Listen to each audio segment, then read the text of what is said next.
not sure I'm strong enough to do this. I'm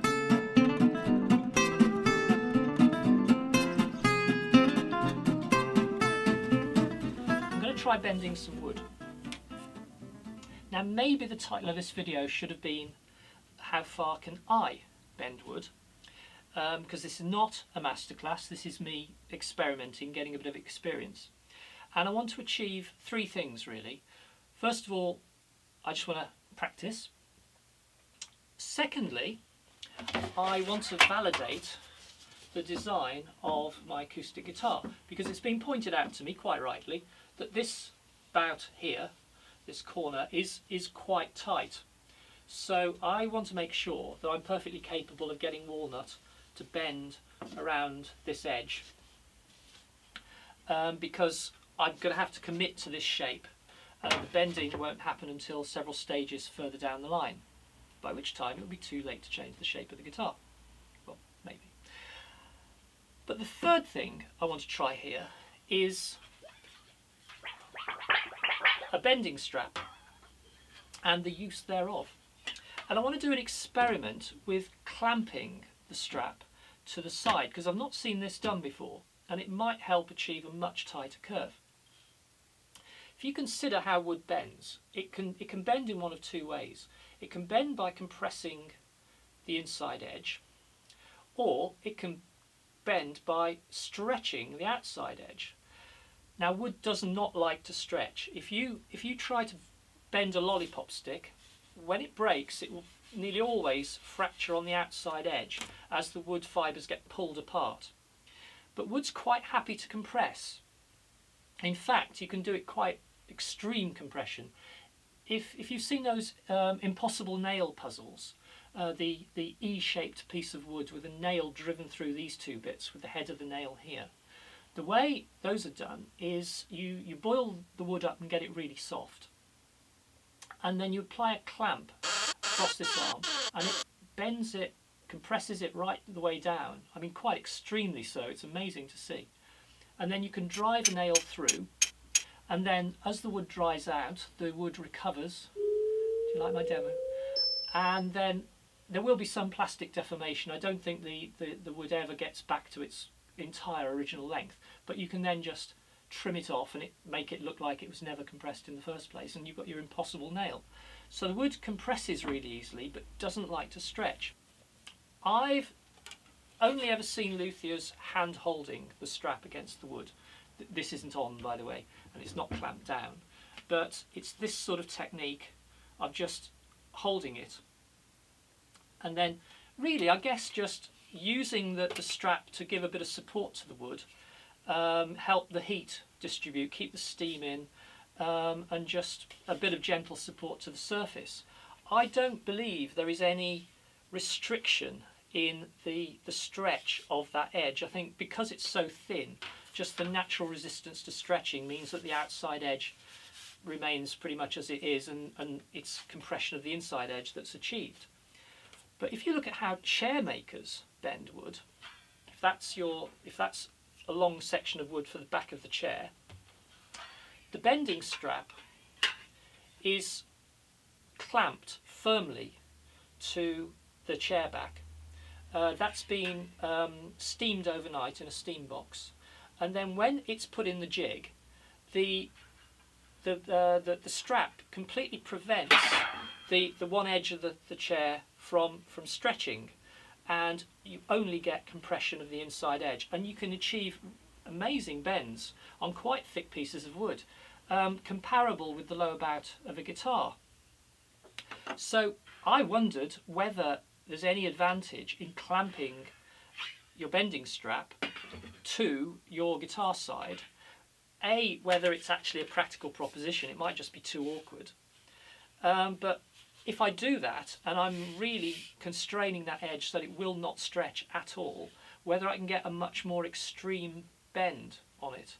So that's a little experiment I want to try.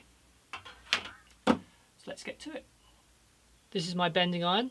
It's still not plugged in, and hopefully you can see I've painted the top black. I've put hammerite on this, which I think will stand the temperatures that this is going to be subjected to. I've got the thermostat set on 150 degrees, and I think the temperature will go a little bit higher than that. On that setting, I think we'll end up with something more like 170. We'll see.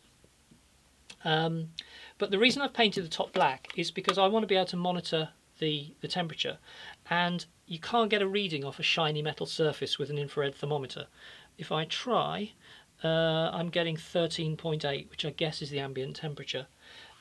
It's probably read that from the top as well, actually. Yeah, slightly less, 12.8. But you'll see as the temperature goes up, you'll see what happens. That side reading will, I think, will probably stay around ambient temperature, whereas we'll get a realistic reading from the top. So let's plug this in, and away we go.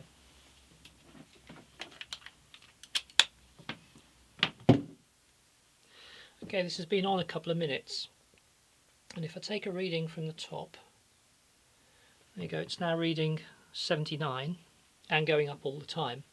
But if I take a reading from the side, it's still only reading 25.4. So you can see the problem here, and hence why I've painted the hammerite on. I'm hoping as this gets up to temperature, the hammerite isn't going to start smoking, but they guarantee it up to 155 degrees, and I think that temperature is the temperature at which the surface remains flawless. People paint brake calipers with this, so I think it will withstand much higher temperatures than 155. 4 minutes in, and the temperature is going up and up and up. Currently reading 163. So it is as I suspected. In fact, there we go. It's just switched off. This will continue getting hotter. So we'll see at what point it stabilises and whether or not we just end up getting a temperature that's just going up and down as the thermostat kicks in. Yeah, it's 178 now. Having peaked at 192, it's now down to 166 and continues to drop, and at some point the thermostat will kick back in. Of course, if I look at the temperature on the side, 45 degrees, you can't measure the side. The thermostat has just kicked in and the top is reading 153 degrees. So it'll be interesting to see how high it goes before that switches off again. We're in this cycle between 150 and 190 at the moment. Okay, this time it hasn't peaked quite so high. It started going down again. It peaked at about 181. So the peaks and troughs are evening out as you leave it. So I reckon this has had about 20 minutes so far. I reckon you need to leave it a little bit longer just to get the temperature nice and even. I'm going to let this go through another heat cycle. The wood I'm using is 2mm walnut. I just prepared this on the table saw and then through my drum sander. And I've got 3 pieces of 2mm, and then I've got another thicker piece, 2.5mm, and a thinner piece, 1.5mm, that I might try. I've also got some small pieces of sapele, which I might just use for comparison. I'm going to soak these individually when it comes time to bend them. So I'm going to set this one off now, give it 10 minutes in warm water, and then we should be ready to put it on the iron.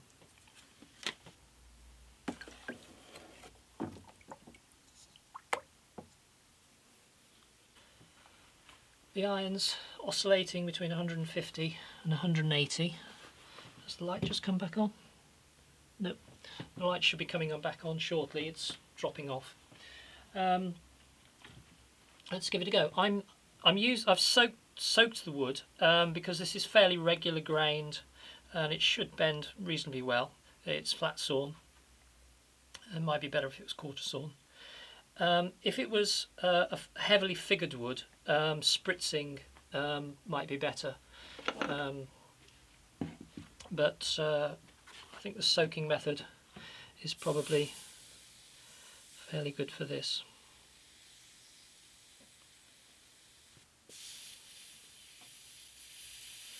And I'm going to try and match the wood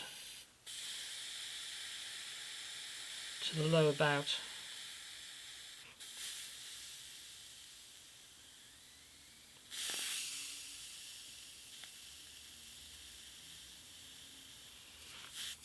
And the waist.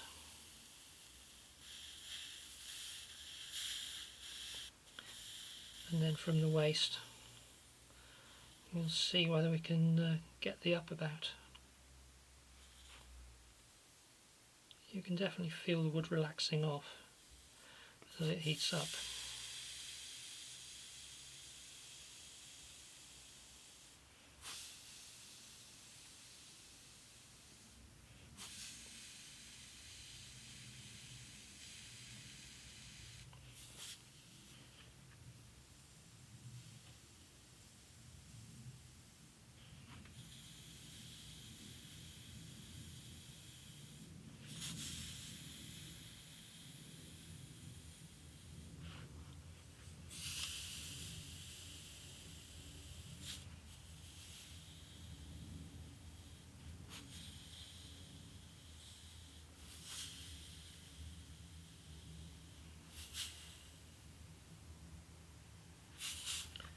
The end's quite tricky.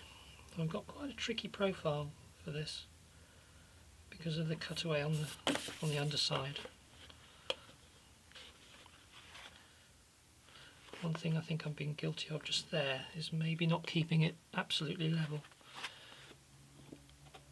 But that pretty much matches the lower bout.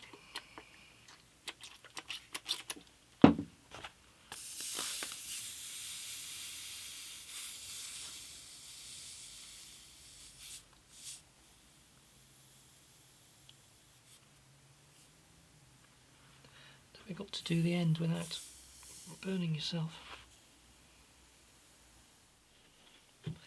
But we've got the lower back curve right here. I'm not worried about the end because that isn't the point. So I'm now going to go and see if we can get a bit of a curve in the waist.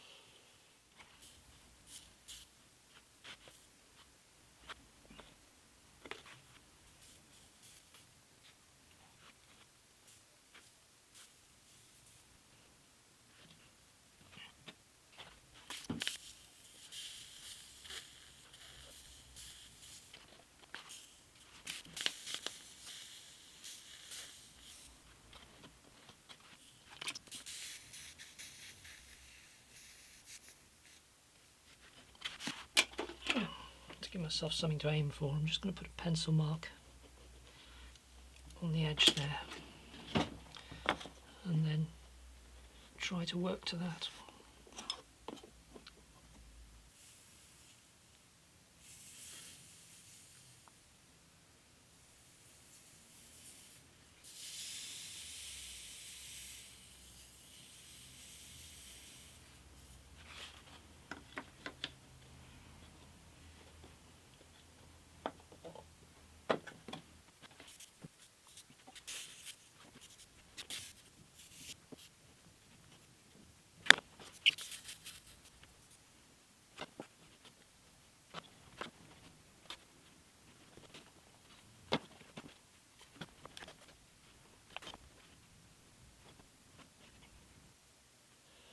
I'm quite happy with that as a test. I'm a little bit off here, but then I'm right at the edge, and in reality I would have a lot more here to get the bend correct. I mean, I'm pretty straight here and it obviously should be bending.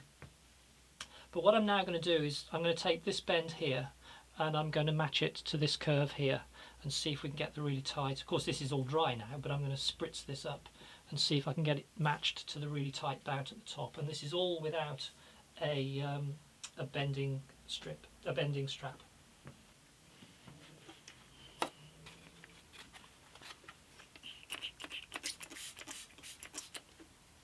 Oops. Drip, drip, drip.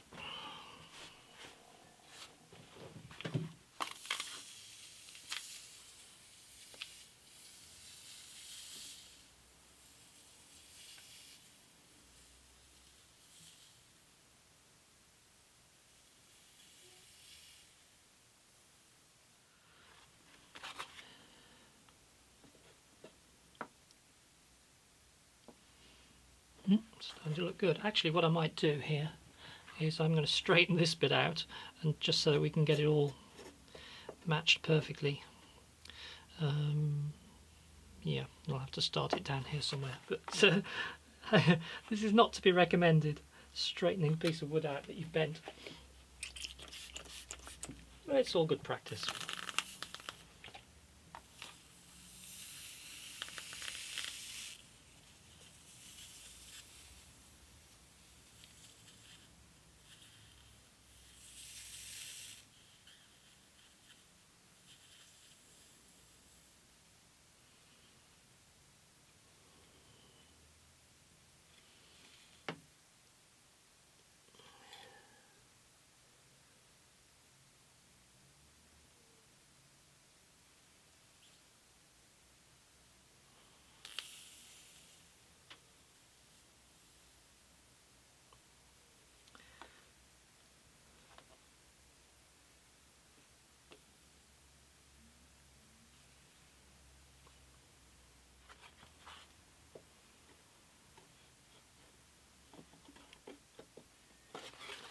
Again, I'll have to straighten the rest of it out.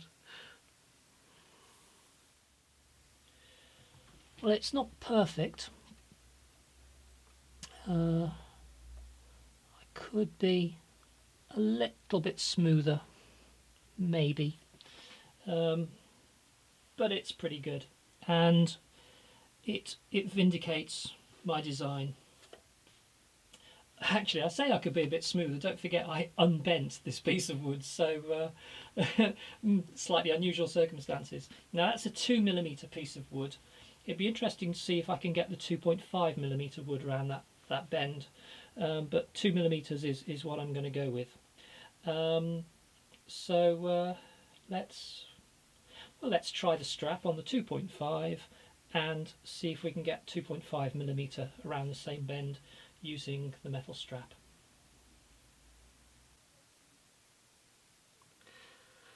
Okay, 2.5mm. It's been soaking for 10 minutes. We're going to try and match the tight curve, and we're going to use the bending strap. And I'm tempted to test it to destruction afterwards and see where we go. So I'll try and match it to the edge there. So we're going to start the curve about here.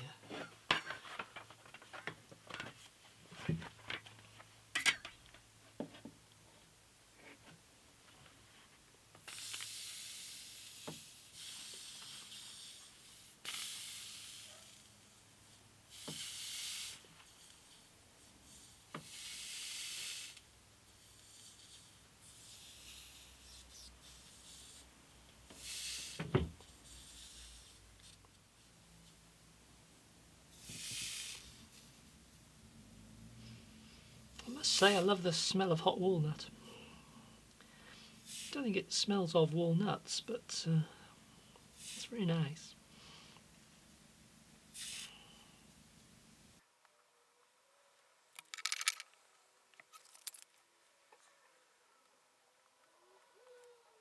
I can feel the difference between 2.5mm and 2mm.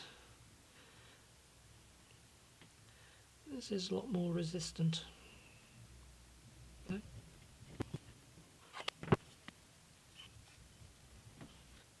Actually, I've just realised the spring steel is providing a lot of resistance. It's not the wood that's resisting, although clearly it is thicker, it will resist, but it's the force of the spring steel that's that I'm struggling against. Oops. Silly me.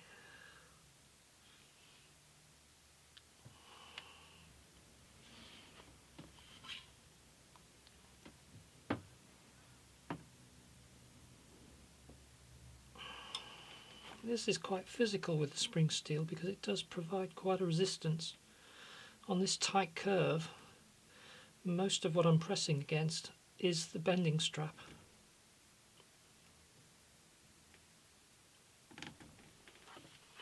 But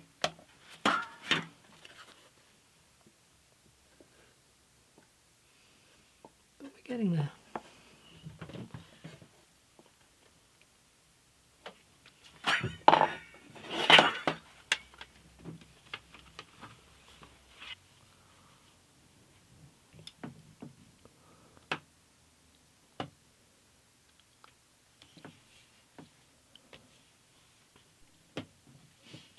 again, it's not perfect.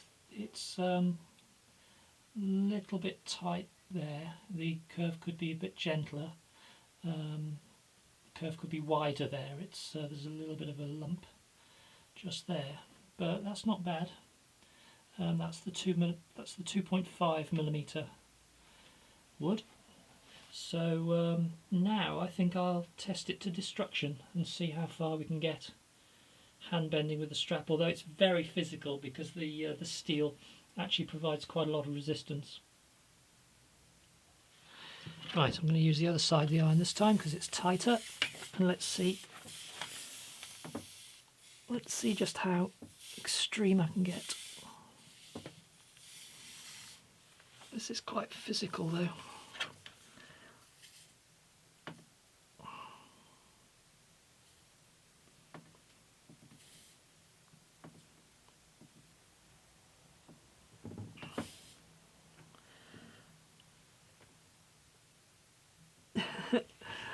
I'm not sure I'm strong enough to do this.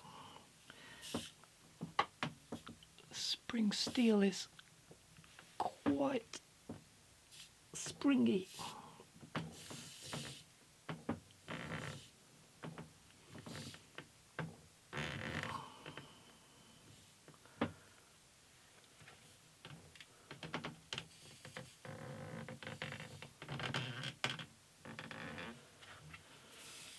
How are we doing?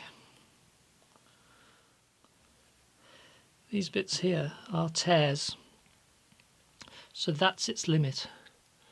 That's 2.5 millimeters bent to the maximum. Now the thing is, if I clamp the remainder of this firmly onto the bending strap, can I get it tighter than this curve without getting any tearing on the surface? Let's give it a go. Okay, I've got the bending strap firmly clamped. Hopefully I can do this without the camera tripod getting in the way. But let's see how we get on. I think this might actually be a lot easier because I'm not fighting the spring so much. I've got something to hang on to. I'm going to see if I can get this bent. It does seem to be bending a lot easier. It's still quite physical though, but at least I can hold the clamps to do the bending. Just got to let it happen rather than trying to force it. I suspect I forced it on the previous one.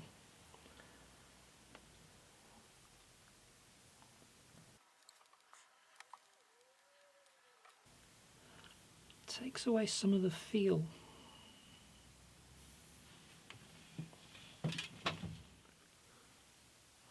Yeah, I've buckled the inside.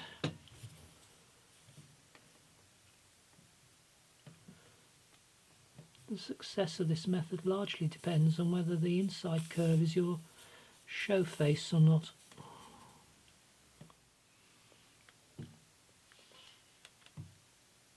That's quite an extreme curve though.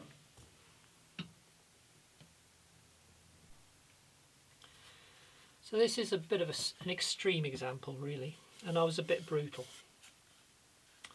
But hand holding the strap, we've got what is about a 3 centimeter radius, or maybe 2.5.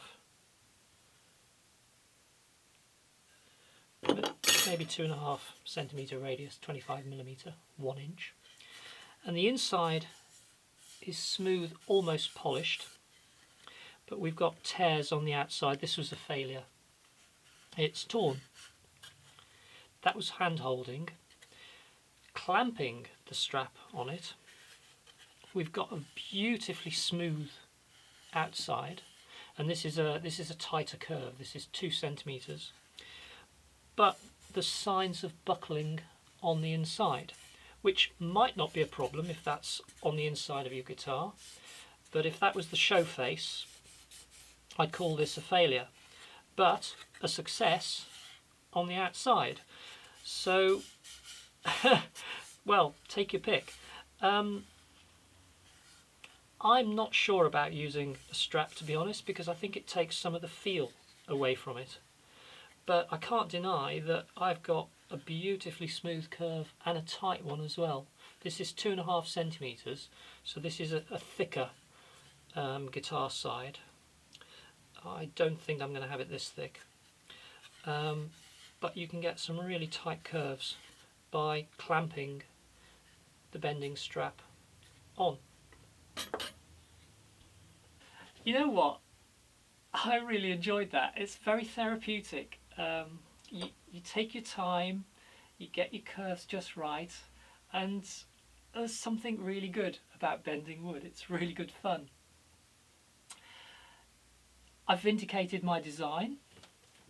It's full steam ahead with my weird acoustic guitar. The curves are not too tight, even if I'm using 2.5mm walnut, which I don't think so. I think I'm going to be going thinner than that. I'll be okay, even if I'm not using the strap. There is no doubt that the strap can give you tighter curves, and my experiment of clamping it hard against the wood, it definitely results in a lovely smooth outer face. It really forces the inside to compress. Now that's fine if that's your show face, but if your show face is the inner curve, I'm not so sure about using the strap. But I think using a strap generally, it might be essential on tougher woods, on figured woods where you need to be a lot more careful. But I think it takes some of the feel away, because part of the resistance is the metal, not the wood. Maybe this is more the case on tighter curves. On gentler curves, it's going to be mostly the wood that's providing the resistance. But on those tighter curves, I couldn't really feel the point at which the wood gives, because most of the resistance was coming from the steel. So you're flying blind, really. So I'm not convinced about using the strap. Maybe I need to do more practice. But on the whole, a remarkable success, and it gives me a lot of confidence with A, the design, and B, my ability to get the sides nice and smooth. So yeah, we'll leave it there, and we'll see you in the next video.